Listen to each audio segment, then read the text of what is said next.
नमस्कार साथियों, NGKV YouTube test classes में आपका स्वागत है। एक बार फिर आपके लिए अति महत्वपूर्ण एग्जाम में आए हुए शिक्षा मनोविज्ञान के 20 महत्वपूर्ण प्रश्न आपके लिए लेके आया हूं। तो साथियों क्लास को ध्यान से देखना। मात्र आपके लिए 10 मिनट का समय है और 10 मिनट में आप 20 क्वेश्चन हल कर सकते हैं, यानी कि आपके लिए रामबाण साबित हो सकते हैं। अगर आप चैनल पर नए हैं तो बेल आइकन को अवश्य दबाना, ताकि हर नोटिफिकेशन वीडियो का आपके पास पहुँच सके और आप उसका लाभ ले सकते हैं। ठीक है साथियों, तो शुरू करते हैं आज की टेस्ट क्लास।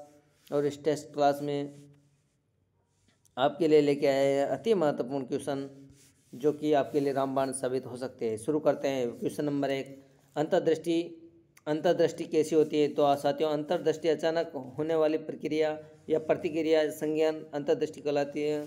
अचानक तो उसका आंसर होगा आकस्मिक। ठीक है साथियों। नेक्स्ट क्वेश्चन, क्लासिक अनुबंधन के सिद्धांत के जन्मदाता या I.P. पावलोव किस देश के निवासी थे? साथियों, किस देश के निवासी थे जिन्होंने कुत्तों पर प्रयोग किया था? 1904 में इसे नोबेल पुरस्कार दिया गया था। ये किस देश के निवासी थे? तो साथियों, ये आंसर रूस के निवासी थे। ठीक है। नेक्स्ट क्वेश्चन है, क्लासिक अनुबंधन को अन्य किस नाम से जाना जाता है? I.P. पावलोव के सिद्धांत क्लासिक अनुबंधन को अन्य किस नाम से जाना जाता है? तो साथियों, आपको याद होना चाहिए कि क्रिया प्रस्तुत अनुबंधन सिद्धांत के नाम से इसको जाना जाता है। ठीक है। नेक्स्ट क्वेश्चन, साथियों, क्रिया प्रस्तुत अनुबंधन सिद्धांत स्किनर ने दिया था, स्किनर महोदय का था, और अनुकूलित अनुक्रिया I.P. पावलोव का था। तो साथियों, आंसर क्या होगा आपका?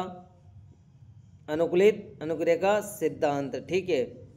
नेक्स्ट क्वेश्चन नंबर 3 का आंसर और C क्वेश्चन ऑप्शन सही होगा, अनुकूलित अनुक्रिया का सिद्धांत। नेक्स्ट, पावलोव के अनुबंधन प्रयोग में पहले किसे उपस्थित किया जाता है? I.P. पावलोव ने 1904 में जो अनुसंधान किया था कुत्ते पर, उसमें सबसे पहले कुत्ते को घंटी बजाई थी या भोजन दिया था? क्या दिया था उसमें, ये पूछ रहा है। तो क्वेश्चन पूछा जा चुका है एग्जाम में। तो सबसे पहले उसने ध्वनि प्रस्तुत की थी, उसके बाद में भोजन दिया, उसके बाद में क्रिया।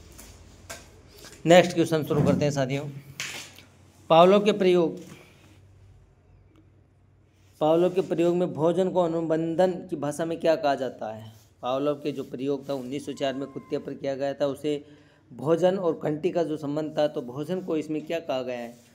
तो ऑप्शन ए अनुबंधन उद्दीपक, ऑप्शन बी अनुनाबंधिक उद्दीपक, और ऑप्शन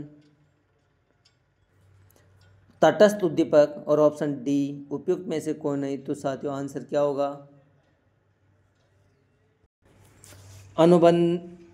ऑप्शन क्या होगा? अनुनाबंधिक उद्दीपक। ठीक है साथियों। Question number 6 most important exam में पूछा जा चुका है कि अनानुबंधित उद्दीपक भोजन के उपस्थित करने पर कुत्ते में होने वाले लार स्राव को क्या कहा गया है? क्वेश्चन बहुत इंपॉर्टेंट है, क्वेश्चन को ध्यान से देखना कि अनुनाबंधित उद्दीपक के उपस्थित करने पर कुत्ते में होने वाले लार स्राव को क्या कहा गया है? लार स्राव को क्या कहा गया है? तो साथियों, अनुनाबंधित अनुक्रिया कहा गया है। ठीक है। नेक्स्ट क्वेश्चन, परीक्षण अंतरण का सर्वसम अवयव सिद्धांत किसके द्वारा प्रतिपादित किया गया है? परीक्षण अंतरण का सर्वसम अवयव सिद्धांत किसके द्वारा प्रतिपादित किया गया है? तो साथियों, आंसर क्या होगा इसमें? आंसर ऑप्शन शायद टाइपिंग में मिस्टेक हो गया, तो आंसर होगा इसमें थॉर्नडाइक।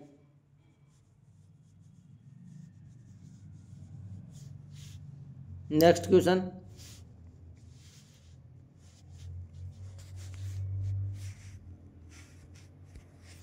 ऐसे व्यवहार को क्या कहते हैं जो ज्ञात व निश्चित उद्दीपकों द्वारा होता है? घटित व्यवहार, प्रकाशित व्यवहार, अप्रत्यक्ष व्यवहार, अप्रत्यक्ष व्यवहार। तो आंसर होगा प्रकाशित व्यवहार। निम्न में से किस मनोवैज्ञानिक ने काम प्रवृत्ति को मानव जीवन में सबसे अधिक महत्वपूर्ण माना है? क्वेश्चन को ध्यान से देखें। निम्न में से किस मनोवैज्ञानिक ने काम प्रवृत्ति को मानव जीवन में सबसे अधिक महत्वपूर्ण माना है? तो आंसर क्या होगा साथियों? फ्रायड। आंसर क्या होगा? फ्रायड। नेक्स्ट क्वेश्चन, सामान्यकरण करना निम्न में से किसके अंतर्गत आता है? सामान्यकरण करना किसके अंतर्गत है? आंसर होगा अनुकरण, परीक्षण, सूझ एवं त्रुटि। तो आंसर क्या होगा साथियों? आंसर होगा सूझ के अंतर्गत। सामान्यकरण करना निम्न में से किसके अंतर्गत आता है? तो यह है सूझ के अंतर्गत। और सामान्यकरण का सिद्धांत दिया था एच जड़ के द्वारा। एच जड़ महोदय थे जिन्होंने सामान्यकरण का सिद्धांत दिया था। नेक्स्ट क्वेश्चन, प्रयास एवं त्रुटि का सिद्धांत नियम सर्वाधिक उपयुक्त होता है, किस पे होता है? हिंदी में, अंग्रेजी में, गणित में, इतिहास में। तो गणित में सर्वाधिक बार बार अभ्यास गणित में किया जाता है, गलतियाँ होती हैं सुधार जाता है, तो यहाँ पर आंसर होगा गणित। नेक्स्ट क्वेश्चन, निम्न में से कौन सा सिद्धांत शरीर विज्ञान से संबंधित है? प्रयत्न भूल का सिद्धांत, संबंध प्रतिक्रिया का सिद्धांत, अंतर्दृष्टि का सिद्धांत, शबलन का सिद्धांत। तो आंसर क्या होगा? बताओ आंसर क्या होगा? संबंध प्रतिक्रिया का सिद्धांत। शरीर सिद्धांत किसे है? संबंध प्रतिक्रिया। प्रयत्न भूल का सिद्धांत किसने दिया था? थार्नडाइक ने। संबंध प्रतिक्रिया का सिद्धांत किसने दिया था? आईपी पावलोव ने। अंतर्दृष्टि का सिद्धांत किसने दिया? कोहलर ने। शबलन का सिद्धांत दिया था सी.एल. हल ने। तो आंसर होगा आपका संबंध प्रतिक्रिया का सिद्धांत। नेक्स्ट क्वेश्चन, अधिगम अंतरण का सामान्यकरण का सिद्धांत दिया है, किसने दिया है? पहले बता चुका हूं मैं, एच.जेड ने दिया है। ठीक है। नेक्स्ट क्वेश्चन, संरचनात्मक अधिगम की अवधारणा प्रस्तुत की गई थी। संरचनात्मक अधिगम की अवधारणा किसने दी गई थी? जीन पियाजे, Jerome Bruner, Williams Wundt, William James. तो यहाँ पर जेरोम ब्रूनर ने संरचनात्मक अधिगम की अवधारणा प्रस्तुत की गई थी। ठीक है साथियों। नेक्स्ट क्वेश्चन, गेस्टाल्ट किस भाषा का शब्द है? गेस्टाल्ट शब्द की पूछ रहा है, तो किस भाषा का है साथियों? तो फ्रेंच का है, अंग्रेजी का है, जर्मनी का है, हिंदी का है। तो किसका है? तो जर्मनी का। आंसर क्या होगा? गेस्टाल्ट शब्द किस भाषा का है? जर्मन भाषा का। गेस्टाल्ट शब्द का अर्थ क्या है? अर्थ पूछ रहा है नेक्स्ट क्वेश्चन में, एग्जाम में पूछा जा चुका है। तो यहाँ आंसर होगा समग्र या पूर्णाकार।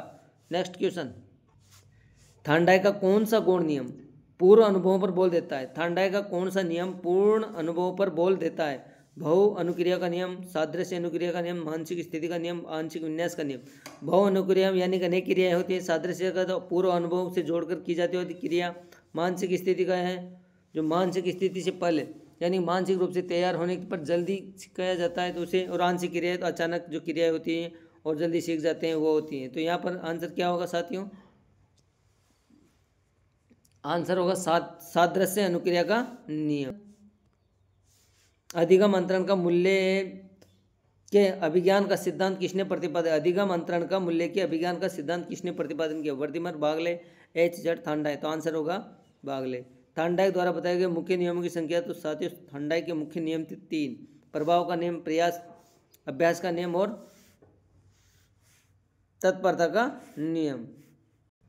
अधिगम अंतरण के प्रकार है, लास्ट क्वेश्चन है साथियों आज का। अधिगम अंतरण के प्रकार है सकारात्मक अंतरण, नकारात्मक अंतरण, सकारात्मक अंतरण, नकारात्मक अंतरण, जीरो अंतरण, उपयुक्त सभी। तो आंसर क्या होगा? उपयुक्त सभी। तो साथियों आज की क्लास यहीं समाप्त करते हैं। बहुत ही महत्वपूर्ण आपके लिए 20 अति महत्वपूर्ण क्वेश्चन आपके लिए सोल्व करवा दिए हैं। लगी क्लास कैसे लगी? अच्छी लगी हो तो लाइक करना, बेल आइकन को दबाना जिससे कि हर नोटिफिकेशन आपके पास पहुंच जाए, और चैनल को सब्सक्राइब करके शेयर करना। ठीक है साथियों।